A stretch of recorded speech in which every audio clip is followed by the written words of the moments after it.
Good afternoon, everyone. It's good to see you.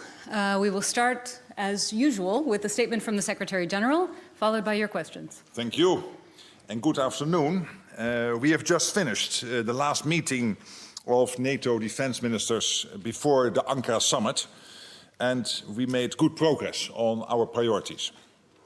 Spending more and better on the forces and capabilities we need to defend every inch of Allied territory.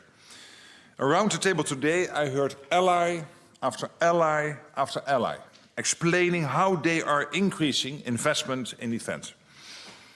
There's a strong commitment to get defense spending to 5% of GDP by 2035. Some allies will already get there this year, way ahead of schedule.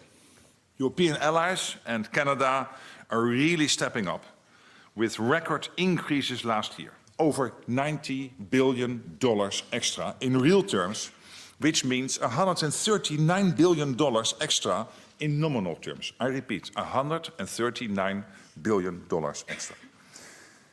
Cash is crucial, but you cannot stop a missile or a tank with a dollar or a euro. We need to turn the cash into combat-ready capabilities, and fast. This is our shared priority for the Ankara summit and the years ahead. We need more forces, we need more resources and a stronger industrial base. So today, defense ministers agreed on a renewed push to turbocharge transatlantic defense cooperation. We want to scale up our defense industries on both sides of the Atlantic, while fostering the kind of cooperation that leads to better innovation as well as more production. NATO is and will always be a transatlantic alliance, but we need a stronger Europe in a stronger NATO through increased defense spending and defense production. And with European allies and Canada, backed by American power, taking more responsibility for defense. The United States expressed strong commitment to NATO very clearly today. And we also heard about the importance of a more equitable distribution of labor and how we must rebalance our security for the better. Secretary Hexet was very clear about the need for a NATO 3.0, an alliance rebooted for the modern age. On that, we all agree. We heard the US announcement to review force posture in Europe. In today's dynamic security environment, I think it is prudent to ensure NATO's forces are optimally arrayed to deter conflict and, if necessary, to defend against any threat. There was also broad agreement among allies on the need to step up as the US adjusts its pledges to the NATO force model. The NATO force model is about planning, and planning is crucial if we are to be prepared. Allies have already filled some of the slots completely, others are nearly complete, others require more work. Allies in the nuclear planning group also met today to address NATO's nuclear capabilities, which are the ultimate guarantor of Allied security. I welcome the statement released by the MPG, which demonstrates Allies' commitment to NATO's nuclear deterrence and reiterates our unity and our resolve. As the statement makes clear, we will continue to modernize our nuclear capabilities, improve planning, and adapt to ensure our nuclear deterrence remains fit for purpose. We today will shortly start a meeting of the Ukraine Defense Contact Group, which President Zelensky will join. Ukraine is changing the dynamic on the battlefield and inflicting huge losses on Russia. But they can only keep doing this if we step up our support, not just for immediate needs, such as air defense, but assessing how we can work together over the long term to ensure Ukraine can remain sovereign, free and secure. Because Ukraine's security is important for our own security. And with that, I'm ready to take your questions. Okay, let's start here in the second row, Bloomberg. Thank you, Secretary General. I want to come back to the force model. Of course, there is a force model, and then there is the announcement of the force posture review this morning. I want to clarify one thing. What will be NATO, especially NATO's European and Canadian allies' strategy? Will it be to replace everything, or will it be to figure out a new way to achieve the same aims with the means available? Because it seems that you suggested that everything would be replaced, not immediately, but that would ultimately be replaced, but certain of the things that have been reassigned in the force model, for example, strategic bombers, Europe simply doesn't have. So are you saying there will be plans to replace those assets, or a third way, perhaps? Well, Thank you. First of all, I'm sorry that I cannot get into what is exactly in the NATO force model. I know that some news outlets have reported on it. I cannot confirm whether that was true what they reported, because we are saying nothing about it. We don't want to make the Russians any wiser. I think it is good to know what the NATO force model is. And basically, I can quote Sakur here, the Supreme Allied Commander. What he is saying basically is that the NATO force model is there so that he knows what he can count on in case of a simultaneous multi-theater conflict. And it's for planning purposes. That means that if ultimately you would get into a situation of a real war, a real Article 5 situation, if we were under attack, then of course it is reasonable to assume that allies would do all they can to defend ourselves. So this is for planning purposes. As I said this morning, this is immediate. So what the US is doing here is immediate for planning purposes, but it doesn't mean it's not there if necessary. It is to make sure that the US can provide what they really can provide in case of a multi-theater threat. And therefore it was so important what Sakur said, I think yesterday, that it makes the plans more realistic and therefore stronger, because there was an over-reliance on the United States. Come over here, second row, BBC. Thank Hi, you. ma'am. Good afternoon. Good afternoon. Jess Parker, BBC News. First of all, is it inevitable that there will be a significantly depleted US presence in Europe after this review that Secretary Hegseth announced earlier? And I want to ask you as well, are allies being punished for the stance they took on the war in Iran? Well, what we're seeing, let's first of all agree what we are seeing today, which is the $139 billion in real terms, in nominal terms, what we are spending at the moment extra compared to last year. That's incredible. That's Canada and Europe. I think against that background, it's completely acceptable that the US is thinking, okay, what is our role here in terms of a force posture? Do we have to make changes or not? This will take months. They will do this in close consultation with allies. So I think this will be a structured process somewhere over the next 6 months. And Iran? Iran? My question on Iran. I've not heard anything of the kind. This is what Hegseth did today, I think, is acknowledging that a lot is happening compared to what he said in February last year when he spoke last time. No, it was not last time that he spoke to the ambassadors, but when he did a big speech in February last year, where he said, hey, we really want Europe and Canada to step up. What he is acknowledging today, it's happening, it's taking place, not everywhere, still more needs to be done. I think it is good that he is clear about what he feels, what his sense is of where we are at the moment.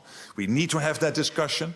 So there is clearly that balance of a lot happening, acknowledging that, but also clearly saying, hey, I want to keep the pressure on. So that was his speech today, generally when it comes to NATO, and that is specific to this review. That's clearly about the force posture against the background of an alliance which is massively investing in its defense, particularly, of course, the Canadians and the Europeans when it comes to NATO's collective defense. All right, coming over here, Wall Street Journal, second row. Thank you very much, Secretary General. If I could follow up on that. You've been quite articulate about how much more allies in Europe and Canada are doing, especially since The Hague. But at the same time, Secretary Hegseth this morning essentially said, not good enough. So how frustrating is it for you that your messaging to the U.S., to the White House, the administration, doesn't seem to be registering and resonating with them, and how concerned are you about that in the run-up to Ankara? Thank you. It's not messaging to one particular audience. What I'm trying to explain to you and to the wider world through you is what's happening. And the over 90 billion, so the 139 billion in terms of the nominal terms of extra defense spent in 2025 is historic. I think we are at a level where you have to question yourself, if it is even more in 1 year, can you absorb all that money? I think we all acknowledge that. Also Pete Hegseth. But then when you look basically more in detail, you will still find allies holding back a little bit. needing to do more. And I think what he tried to do today is to keep the pressure on. And I think that's good. That's his role. The US is by far the biggest ally in NATO. US economy is over half of the total NATO economy. So the other 31 are smaller together than the United States when it comes to the overall size of the economy. So I think it is important that this ally, which for so many years was spending much more on defense than the Europeans and the Canadians in aggregate, is keeping that pressure on, whilst also acknowledging that a lot is happening. So I think that's the story. And I'm happy he does this, because we need to speak the truth to each other. This alliance is going through a massive transformation, probably the biggest transformation in its history, to build this NATO 3.0. And obviously, that means also that there are some rough waters. It is a rocky phase. You will have these debates, these discussions, and that's good. All right, coming over here, second row towards the center, New York Times. Good afternoon, Mr. Rutte. Nice Good to afternoon, see you. ma'am. Hi. So ministers came into the doorsteps this morning. They seemed like they were in agreement about the need to spend more on defense. Many expressed pleasure that the developments in the Mideast, that there seemed to be a ceasefire on the horizon. And then Secretary Hegseth this morning called the alliance a paper tiger. He said that the alliance's reluctance to get involved in Iran was shameful, and so on. You just said that you're happy he does this. But what was the mood in the room afterwards? Was this helpful, especially in the run-up to Ankara? Well, I'm not sure you completely give credit to what Hegseth was saying, but I'm not sure about the... Okay, I'll leave that with you. You will listen carefully to what he said. But what's more important is this. Allies are very happy with the deal on Iran, because for NATO it has always been clear, and we commend President Trump for getting here, that Iran cannot have his hands on a nuclear capability. This is now severely degraded, that we have to prevent Iran getting a ballistic missile capability, which is a threat to the region and to Europe and to the wider world, severely degraded by the United States, what the United States has done over the last couple of months. And obviously also important that the Strait of Hormuz opens up and the freedom of navigation is restored. We have heard many allies saying we want to help there. You have seen a G7 statement also completely supporting what the American President Trump, is doing here. I think there's widespread support and we are in agreement. What this is about, from what I hear from what he was saying, but also my conversations with Pete Hegseth, the Secretary of War of the United States, is, again, this balance. Acknowledging a lot is happening, but you look at the total numbers, it's really impressive. But still, I want to maintain the pressure on those allies still not there, needing to do more. That's one. Second, given the fact that Europe and Canada are stepping up, it is only logical that the US again, and they do this over time regularly, reviews its force posture. But I'm not going to comment on every word every ally is saying. I never do that. Okay, let's go to the back. Rai. Who's speaking? Marilu Lucrezio, Rai. Hi. Italian television. Hi. Italy, hi, thank you. Italy has announced for Hormuz it would provide as a contribution to a demining mission. What's your comment and what NATO wants to do for the freedom of navigation? Thank you. Thank you for that question. So what we are seeing now is that thanks to the hard work by the American administration, nuclear degraded, ballistic missile capacity of Iran degraded, extremely important, long-standing positions of NATO that Iran should not have these capabilities, plus now the perspective of the Strait of Hormuz opening up. What the French and the Brits are doing, they are leading this coalition of, I think it's over 40 countries at the moment, of countries who have capabilities which can be helpful here, particularly when it comes to demining. You know, the US is very strong, but two things they miss. One is icebreakers. You don't need them in the Strait of Hormuz. And the other thing is demining, and you need that now in the Strait of Hormuz. And Europe has that capacity, that capability, well, really big. And we have seen over the last couple of weeks that many European nations are pre-positioning these assets close to theater. what the G7 leaders, including, of course, 6 of them in NATO, including the American president, concluded in the G7 meeting, but this was also clearly the tone of discussion of the debate today, is the necessity to do everything together to make sure the Strait opens up. And that discussion is ongoing, what exactly that will mean, how this demining will be done. For NATO to play a role there is not yet foreseen. It is, of course, out of NATO area, but if NATO can be helpful in any way, as I said yesterday, of course, we are always available. All right, coming over here, second row, Reuters. Hi, Secretary General. Hi. Andrew Good Gray from afternoon. Reuters. Secretary Hedges said that the US's annual dues to NATO will now be contingent on other countries meeting their defence spending targets. And he said when other allies do not spend with urgency, our dues will go down. Isn't that basically collective punishment? And did you push back against that idea at all? Again, I'm not going to comment on everything has been said today, but more generally speaking, what we are working on very hard is to make sure that the whole of the alliance implements the Hague decisions. What we are seeing at the moment, when you look at the collective, it's there. Again, when you look at the individual countries, there are still some who need to do more and others who are overachieving, which is great, are doing more than, take Germany already reaching the 3.5 and therefore on its way to the 5% already by 2029 instead of 2035. But also when you look at the Baltic countries, when you look at Poland, when you look at others, they are really ahead. Some others are lagging behind a little bit, and we are working hard to make sure they also keep up. So let's prevent a situation like that. All right, third row towards the center here. Thank you. Thomas Kutschka with Frankfurter Allgemeine Zeitung. Good afternoon.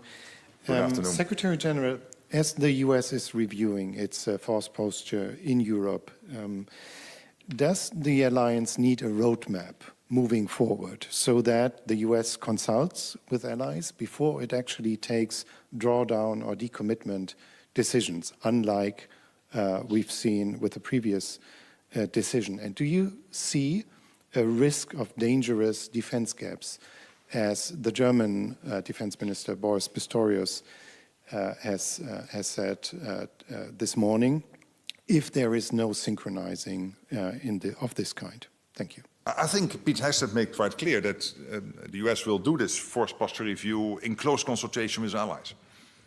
He was very clear about it. And when it comes to the NATO force model, we always knew that there had to be a moment where the US had to create clarity on what they can do in case of a multi-theater situation. And we always knew there was a risk that even the US would then spread its resources too thinly, and that some of what they said they could deliver in case of a conflict would maybe not be there because they also might need it, for example, in the Pacific. So, and this is exactly why the Supreme Allied Commander was saying yesterday that this change is strengthening NATO's defense plans because they become more resilient, they become more realistic. Yeah, I mean, they will do the review, they will consult with allies. I think that's more or less the definition of a roadmap. But there's still no clarity on exactly what the outcome will be because that will depend on the review. So we'll see what happens. Okay, just in front of him here in the second row. Thank you, Secretary General. Given the push for NATO 3.0, how can Ukraine contribute to the allies in Europe delivering on their objectives, including those which Hegseth stressed today? Well, I think in two ways. One is Ukraine is playing, of course, is gaining so much insight and experience when it comes to the latest technology, because, particularly when it comes to the drone and the counter-drone technology. And I think Ukraine is now number one in the world on that. They are ahead of Russia, they are ahead of many NATO countries, and we really can learn from Ukraine on this. So this is one area. Another area is that Ukraine has to be so innovative, fighting this war against Russia, staying so clearly ahead of, in terms of Russia not being successful in achieving his war aims, that from that we can learn as NATO when it comes to policies, when it comes to strategy. So that helps us to update our plans. And finally, it is the Ukrainian defense industrial base. So NATO is helping any way we can. We have this joint center in Poland where we capture all the lessons. Still, NATO can teach Ukraine, learn Ukraine one or two things when it comes, for example, to the air domain, but when it comes to particularly drones, it is Ukraine teaching the others. So in all these areas, the defense industrial base, drone technology, the latest insights from the battlefield, we are becoming stronger as NATO, in the meantime helping Ukraine to stay strong in the fight. All right, coming to the fourth row here, AFP. Thank you very much, Secretary General. Coming back to Secretary Hegseth's intervention, he arrived this morning, he criticized NATO allies, called them shameful and various other things. He threatened them, essentially blackmailed them to try to get them to spend more on defense. And then he left before he listened to any of their responses. Do you think that really shows the commitment from the US that you said was there? And the fact that he didn't stay to meet President Zelensky, does that show that the US hasn't changed its position on supporting Ukraine after the G7? He delivered his remarks at 9:30.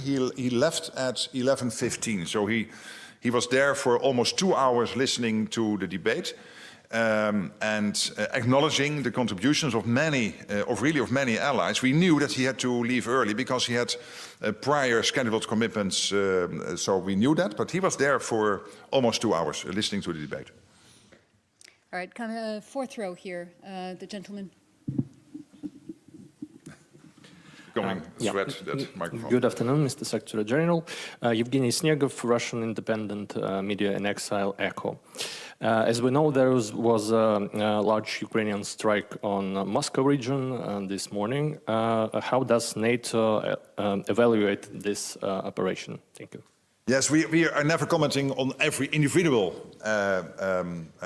strike or what is happening in the fight between Russia and Ukraine. But more generally speaking, what we are seeing at the moment is that Ukraine is holding the front line. I would not say they're massively regaining territory. There is some net gains, but that's good. It's different from, let's say, 4 or 5 months ago, but at least you could say overall there is more or less a sort of freeze of the front line, small gains by the Ukrainians, and you are more and more successful in what Ukraine is doing with its drones and other tactics they are using to make sure that they degrade the energy infrastructure in Russia, trying to, of course, also to reach the capability of Russia to produce new weaponry, etc. So, and of course, what we are seeing is between 30 and 35,000 Russians killed each month, and that these are really impressive numbers. All right, going to the cameras now, AP. Hello, Mark from Associated Press. Mr. Secretary General, can you tell us how you're going to help the Americans do their audit of each individual ally? Because you already have a trove of data with each ally's defense spending. It wasn't long ago we were here for a press conference where you talked about last year's defense spending. So I assume you have current information. Tell us how you're going to help with that process. And then also, can you help me understand what exactly do dues to NATO pay for? Is that paying for the building, the upkeep of the building, the staff salaries, or is it for military equipment? Thank you. Well, NATO, of course, is a complicated organization, but very effective when it comes to it. And that means that there are various ways how allies make sure that they pay for their own military what they need, but also to make sure that we can keep the central organization going. But when it comes to your first question, obviously this process has to start, and wherever we can be helpful, we will be helpful. This will be done in close consultation with allies. There is no preset outcome, so this is really to say, hey, Europe and Canada stepping up, doing so much more. Let's review US force posture in that light and see how we can be, as US, maximum effective when it comes to the conventional defense of Europe.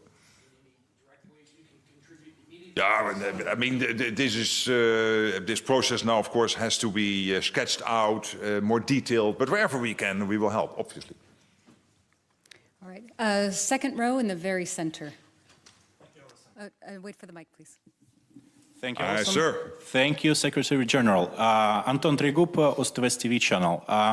We are based in Germany, and a lot of voices in Germany, including the Defense Secretary Boris Pistorius, saying that Russia might attack NATO countries by 2029. How does it correspond with the fact that Russia is obviously getting weaker on the battlefield? And the second question is, since Russia's getting weaker, do you expect some concessions from Vladimir Putin or further escalation? Thank you.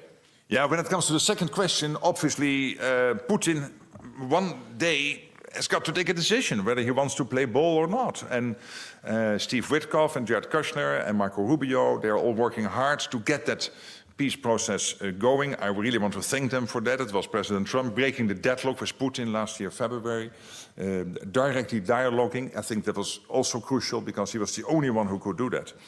But in the end, the question is whether Putin wants to play ball, whether he really wants to participate in talks. And in the meantime, we have to do everything to make sure Ukraine stays as strong as possible in the fight.